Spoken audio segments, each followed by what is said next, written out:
नमस्कार दोस्तों आज के इस लेक्चर में हम पढ़ेंगे ठोस अवस्था। ठोस अवस्था जो कि केमिस्ट्री का फर्स्ट लेसन है, सॉलिड स्टेट कहते हैं जिसको, ठोस अवस्था। आज के इस लेक्चर में हम ठोस अवस्था के बारे में पढ़ेंगे कि ठोस अवस्था क्या होती है, ठोस अवस्था के गुण क्या क्या होते हैं, इन सब के बारे में हम डिटेल से पढ़ेंगे। ठोस के प्रकार भी पढ़ेंगे कि ठोस कितने प्रकार के होते हैं, इसके बारे में भी हम पढ़ेंगे। तो ठोस अवस्था को पढ़ने से पहले हम थोड़ी सी चर्चा करते हैं पदार्थ की। पदार्थ किसे कहते हैं, है ना, जिसको द्रव्य भी कहा जाता है या द्रव्य किसे कहते हैं?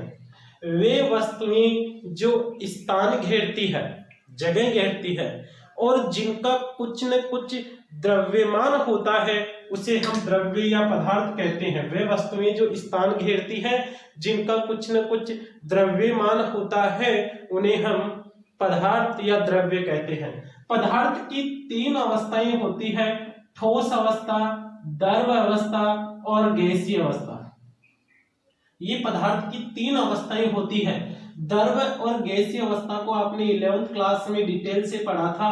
12th में आपको ठोस अवस्था के बारे में पढ़ना है कि ठोस क्या होता है, ठोस के क्या गुण होते हैं, ठोस कितने प्रकार के होते हैं, ठोस में अवयवी कण किस प्रकार से व्यवस्थित रहते हैं, इसके बारे में हम पूरी डिटेल से इस लेसन के अंदर पढ़ने वाले हैं। ठीक है दोस्तों, तो दोस्तों ध्यान देना, सबसे पहले हम ये बात करें कि ये प्रावस्थाएं होती क्या है, प्रावस्थाएं कौन से गुणों के ऊपर निर्भर करती है, इसके बारे में हम बात करते हैं। तो दोस्तों पदार्थ की प्रावस्था, पदार्थ की प्रावस्था दो बलों पर, दो परस्पर विपरीत दिशा में लगने वाले बलों के ऊपर निर्भर करती है। होगा ये दो बलों पर निर्भर करता है। एक तो होता है ऊष्मीय बल, ऊष्मीय बल जो कि अणुओं के बीच में लगता है और ये ऊष्मीय बल अणुओं को दूर करने का प्रयत्न करता है। दूसरा होता है आकर्षण बल। ये आकर्षण बल क्या करता है, अणुओं को एक दूसरे के नजदीक लाने का प्रयत्न करता है।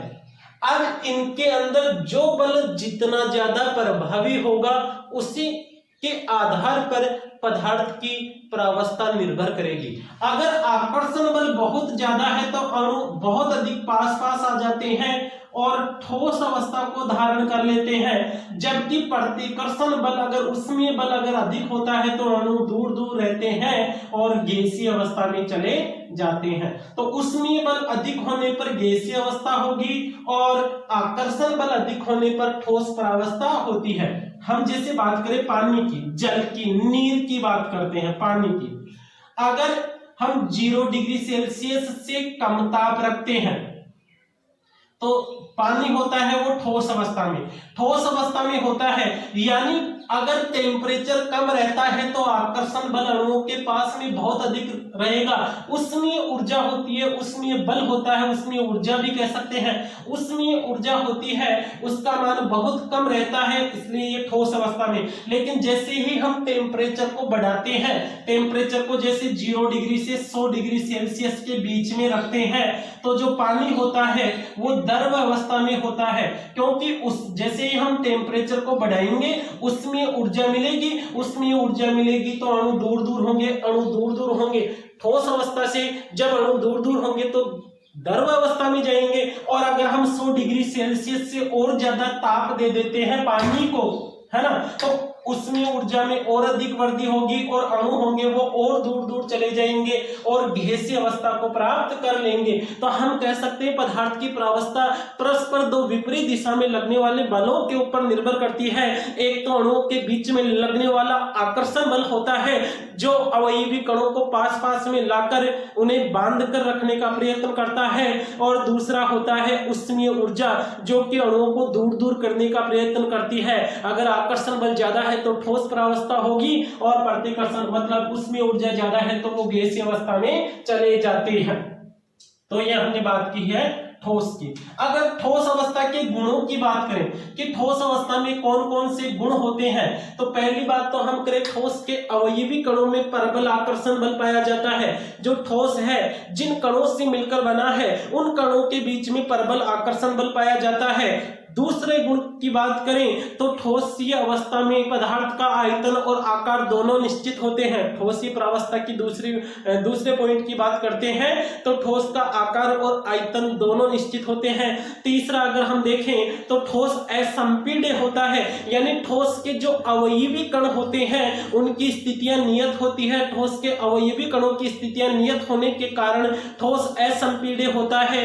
ठोस को और अधिक संपीड़ित नहीं किया जा सकता है। ठोस के अवयवी कणों में प्रवाह क्षमता नहीं होती है, यानी अवयवी कणों के बीच में आकर्षण बल अधिक होने के कारण उन्हें में प्रवाह क्षमता नहीं होती है, बहने की प्रवृत्ति नहीं होती है। ठोस के अवयवी कणों में गति नहीं होती है। ये ठोस के अवयवी कण होते हैं वो केवल अपनी माध्य स्थिति के ऊपर दोलन कर सकते हैं, अपनी माध्य स्थिति पर घूम सकते हैं, लेकिन एक स्थान से दूसरे स्थान पर नहीं पहुंच पाते हैं। तो हम कह सकते हैं कि ठोस के अवयवी कणों में कोई गति नहीं होती है और ठोस का आकार आयतन निश्चित होता है। ठोस असंपीड्य होते हैं। ठोस में प्रवाह क्षमता की प्रवृत्ति नहीं होती है। ये बात की हमने ठोस के गुणों की। अब हम बात करते हैं नए पॉइंट को हम लेते हैं बंधन बलों के आधार पर ठोसों का वर्गीकरण, यानी बंधन बलों के आधार पर ठोसों को कितने भागों में बांटा गया है। तो याद रखना बंधन बलों के आधार पर यानी अवयवी कणों के आधार पर ठोसों को 4 भागों में डिवाइड किया गया है। एक तो होता है आणविक ठोस, आणविक ठोस है ना, ऐसे ठोस जिनमें अवयवी कण अणु होता है उन्हें आणविक ठोस कहते हैं। दूसरे नंबर पे हम पढ़ते हैं आयनिक ठोस, यानी जिनमें अवयवी कण आयन होते हैं। ऐसे ठोस जो धनायन और ऋणायन से मिलकर बने होते हैं उन्हें हम आयनिक ठोस कहते हैं। तीसरे नंबर पे हम पढ़ते हैं धात्विक ठोस, यानी जिनमें अवयवी कण धातु परमाणु हो, जैसे लोहा सोना चांदी आदि के अंदर अवयवी कण एक परमाणु होता है। उसी प्रकार से 4th नंबर पे आता है सहसंयोजी या नेटवर्क ठोस है ना। इसके अंदर अवयवी कण अधातु जैसे हीरा, ग्रेफाइट, फ्लोरीन आदि को हम देखते हैं तो उनमें जो अवयवी कण परमाणु होते हैं अधातु वो आपस में सहसंयोजी बंधों से जुड़े होते हैं। तो बंधन बलों के आधार पर ठोसों को 4 भागों में डिवाइड किया गया है। एक तो आणविक ठोस होता है, एक आयनिक ठोस होता है, एक धात्विक ठोस होता है, एक सहसंयोजी या नेटवर्क ठोस होता है। दोस्तों हम यहाँ पर सबसे पहले लेते हैं आणविक ठोस के बारे में डिटेल से पढ़ते हैं। क्या होता है आणविक ठोस, किस प्रकार से पहचान करते हैं कि ये आणविक ठोस है, कितने प्रकार के होते हैं आणविक ठोस, इसके बारे में भी हम डिटेल से चर्चा करने वाले हैं। तो ध्यान देना, सबसे पहले हम बात करें आणविक ठोस। आणविक ठोस ऐसे ठोस जिनमें अवयवी कण अणु होते हैं। ऐसे ठोस जिनमें अवयवी कण अणु होते हैं उन्हें आणविक ठोस कहते हैं। ध्यान देना, जैसे हम बात करें बर्फ की, तो बर्फ के अंदर अवयवी कण H2O जल का एक अणु ही तो है, इसलिए आणविक ठोस। जबकि NaCl की बात करते हैं तो NaCl में अवयवी कण Na+ और Cl-, तो ये होते हैं आयनिक ठोस, क्योंकि इनमें अवयवी कण आयन है। जैसे लोहे की बात करें तो लोहे में F अवयवी कण धातु परमाणु है ना, तो वो धात्विक ठोस हो जाएगा। ग्रेफाइट, फ्लोरीन, हीरा, इनमें कार्बन परमाणु आपस में सहसंयोजी बंध से जुड़े होते हैं, तो उन्हें हम नेटवर्क ठोस की श्रेणी में रखते हैं, है ना। तो सबसे पहले हम बात करते हैं आणविक ठोस की। आणविक ठोसों में अवयवी कण अणु होते हैं। आणविक ठोसों में अवयवी कण क्या होगा, अणु होगा। अब अणुओं को हम कितने भागों में डिवाइड कर सकते हैं ये देखते हैं, या आणविक ठोसों को कितने भागों में डिवाइड करते हैं ये देख सकते हैं। एक तो होते हैं अध्रुवीय आणविक ठोस, अध्रुवीय आणविक ठोस। दूसरा हम लेते हैं ध्रुवीय आणविक ठोस, और तीसरे नंबर पे लेते हैं हम हाइड्रोजन बंधी आणविक ठोस, है ना। एक तो हमने पढ़ा अध्रुवीय आणविक ठोस, ऐसे आणविक ठोस जिनमें अवयवी कण हो अध्रुवीय अणु, अवयवी कण अध्रुवीय अणु। और अध्रुवीय अणुओं में जो बल होता है वो होता है लंदन बल, जिसे परकिरणन बल भी कहते हैं, परकिरणन बल के नाम से भी जाना जाता है। एग्जाम्पल देखें, ध्यान देना, यहाँ पर हमें ये पहचान करनी पड़ेगी कि जो अणु दे रखा है वो ध्रुवीय है या अध्रुवीय अणु है ना। अणु की पहचान होते ही हम बता देंगे कि ये ध्रुवीय आणविक ठोस है, अध्रुवीय आणविक ठोस है या अन्य किसी प्रकार का ठोस, हाइड्रोजन बंधी आणविक ठोस है, इसके बारे में हम बता सकते हैं। जैसे हम बात करें CO2 की, कार्बन डाइऑक्साइड की, तो CO2 C double bond O इस प्रकार से लिखा जाता है CO2 को। यहाँ पर दोनों तरफ दो ऑक्सीजन परमाणु है, इन दोनों की विद्युत ऋणताएं समान होने के कारण जिस वेग से इधर ऑक्सीजन इलेक्ट्रॉनों को खींचेगा उतनी ही प्रबलता से इधर खींचेगा, तो इलेक्ट्रॉन किधर भी नहीं जाएंगे, इसमें ध्रुवता नहीं आएगी। CCl4 कार्बन टेट्राक्लोराइड में भी चारों तरफ क्लोरीन परमाणु होते हैं, इलेक्ट्रॉन किसी भी दिशा में नहीं जाएंगे। या जो अक्रिय गैसें होती है ना, हीलियम है, नियोन है, आर्गन है, क्रिप्टॉन है, हीलियम है ना, helium, neon, argon, krypton, xenon, ये सब किस प्रकार के होंगे, बेंजीन में भी अध्रुवीयता होगी, किसी प्रकार की ध्रुवता नहीं होगी, ये अध्रुवीय आणविक ठोस होते हैं। दूसरा अगर हम देखें, ध्रुवीय आणविक ठोसों में अवयवी कण ध्रुवीय अणु होते हैं, और ध्रुवीय अणुओं में जो अट्रैक्शन होता है उस अट्रैक्शन को कहते हैं द्विध्रुव आकर्षण, द्विध्रुव आकर्षण के नाम से जाना जाता है। ध्रुवीय अणुओं का एग्जांपल देखें, जैसे HCl में Cl की विद्युत ऋणता अधिक होने के कारण ये बंध के इलेक्ट्रॉन Cl द्वारा अपनी ओर खींच लिए जाते हैं, जिससे Cl के ऊपर तो आंशिक नेगेटिव चार्ज और कार्बन के ऊपर आंशिक पॉजिटिव चार्ज आ जाता है। इस वजह से HCl होता है वो ध्रुवीय हो जाता है, और इसी प्रकार से दूसरे HCl में भी ऐसा ही होगा, H पर पॉजिटिव चार्ज होगा, Cl पर नेगेटिव, तो इनके बीच में जो अट्रैक्शन होता है उसको हम कहते हैं द्विध्रुव आकर्षण। HCl है, CHCl3 है ना, क्लोरोफॉर्म है, ये भी ध्रुवीय है।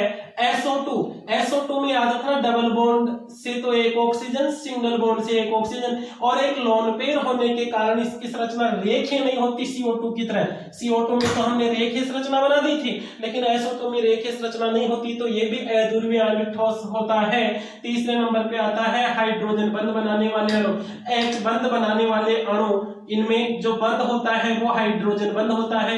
एग्जाम्पल देखे तो HF है, NH3 है, जल है, यानी जब ऑक्सीजन, फ्लोरीन और नाइट्रोजन के ऊपर हाइड्रोजन परमाणु जुड़ा होता है तो वो हाइड्रोजन बंध का निर्माण कर लेते हैं।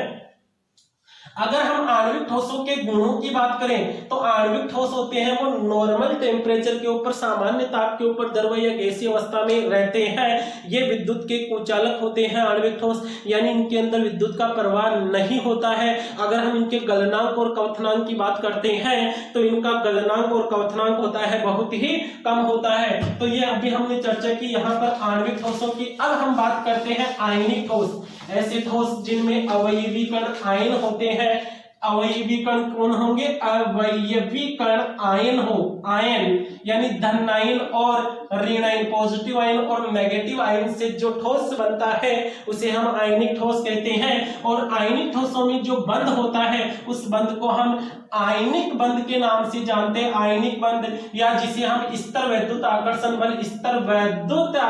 बल, या जिसे हम कूलाम आकर्षण बल भी कह सकते हैं। एग्जाम्पल देखो, आवर्त सारणी के वर्ग फर्स्ट के ना, लिथियम, सोडियम, पोटेशियम, रुबिडियम, और सेकंड के मैग्नीशियम है, बेरिलियम है, मैग्नीशियम है, कैल्शियम, स्ट्रांशियम। अगर ये तत्व होते हैं, ये अधातुओं के साथ, जैसे oxygen, nitrogen, fluorine, chlorine, bromine, iodine, इनके साथ मिलकर कोई आयन बना, यौगिक बना लेते हैं। जैसे सोडियम क्लोराइड है, मैग्नीशियम ऑक्साइड है, मैग्नीशियम ब्रोमाइड है, मतलब धातु और अधातु से मिलकर कोई यौगिक बना है।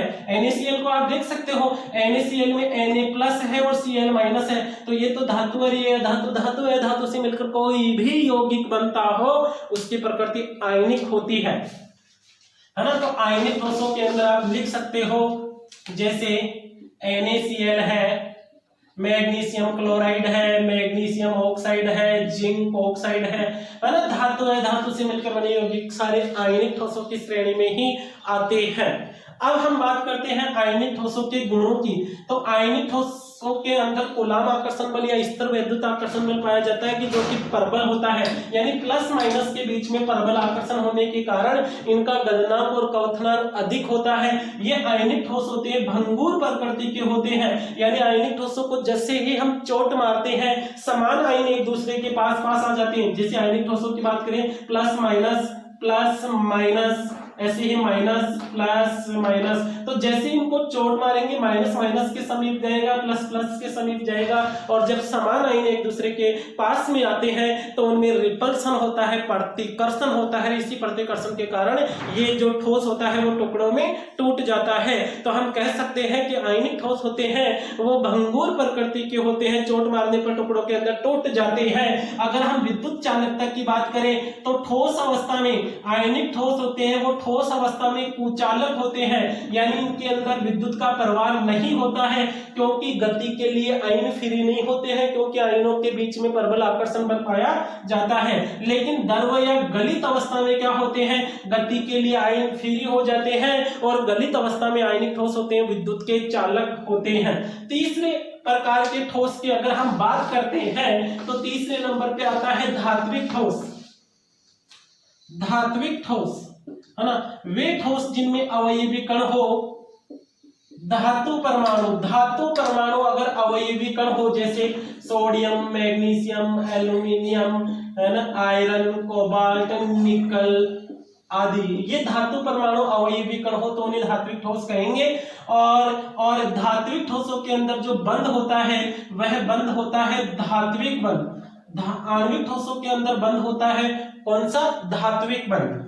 ठीक है, जो धात्विक ठोसों के अंदर जो बंध होता है वो धात्विक ठोस होता है, धात्विक बंध पाया जाता है। अगर हम इनके गुणों की बात करते हैं तो धातु होते हैं, विद्युत के कुचालक होते हैं, गलनांक क्वथनांक अधिक होता है, क्योंकि धात्विक बंध भी मजबूत होता है। जैसे लोहे का, सोने का, चांदी का, इनको गर्म करेंगे तो ये बहुत ही उच्च ताप पर पिघलते हैं, गलनांक ज्यादा उच्च ताप पर ही उबलते हैं, वाष्पित होते हैं, क्वथनांक भी इनका बहुत अधिक होता है। तो अब ध्यान देना, और इनके ये आघात वर्धनीय होते हैं धात्विक ठोस, इनको चोट मारने पर ये टुकड़ों में नहीं टूटते हैं, ये फैल जाते हैं। फोर्थ नंबर पे आता है नेटवर्क ठोस। नेटवर्क ठोस जिनमें अवयवी कण होता है, अधातु परमाणु